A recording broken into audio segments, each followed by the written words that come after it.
Watu wanatengeneza mazingira makusudi. Binafsi inaniuma sana. Yaani unajua Ibenge kocha wetu ni kocha mkubwa sana. Ibenge ni kocha mwenye profile mzito sana. Sijajua kuna muda kwa nini anafanya makosa ambayo yani ni makosa marahisi. Kwa nini anafanya makosa ambayo yani ni madogo lakini anakuwa anajirudia rudia. Makosa gani? Sikuona leo mimi umuhimu wa kuanza mtu kama Fofana golini. Hivi kwa tunakuja kusema kwenye mechi na Yanga tunataka mechi kweli. Fofana wa kazi gani?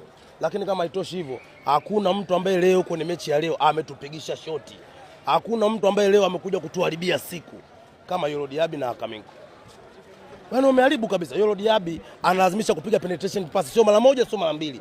Kila akipiga zile pasi anakosea, lakini bado analazimisha nataka azipige pasi hizo. Kila muda anarudia pasi, yani anakosea sasa hivi. Pasi watu wana intercept, waki-intercept bado anakuja anarudia tena pasi ile. Sasa ya kazi gani kurudia pasi kama hiyo?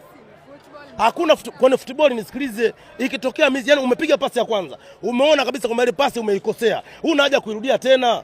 Sijui umeelewa? Lakini leo Yoro amerudia pasi zile mara tatu. Kwanza ya kwanza Dube anampita usoni. Yaani Dube anapita kwenye uso wake hajamkaba, amemwacha aende. Akaminko hivi nyinyi ni waulize swali. Akaminko yule wamechia Simba ndio Akaminko wa leo? Nyinyi mlioangalia mpira.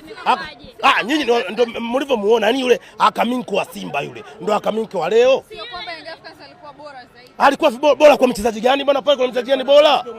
Pale kuna mchezaji gani bora? Hebu bora pale nani? Pale nani bora? Hakuna bora yoyote. Umeelewa? Point ni kwamba yani ametuzingua, yani Yoro na Akaminko wametuzingua sana. Big time. Wametuzingua sana. Wametukosea mno. Yani kila siku sherehe hizi zinakuwa ziko upande mmoja tu. Yani nchi hii sasa wana fly na kwa hawa watu. Hawa watu wana fly wao kila siku. Kwani sisi tusiwapasue? Kuna kocha Akaminko na nani?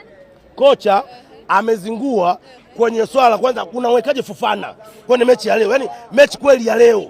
Tunataka tumpasie Sikiliza, kwenye mpira kuna performance za wachezaji. Umeelewa? Kuna performance za wachezaji kwenye mpira. Hawa Yanga tuachie sisi. Umesikia?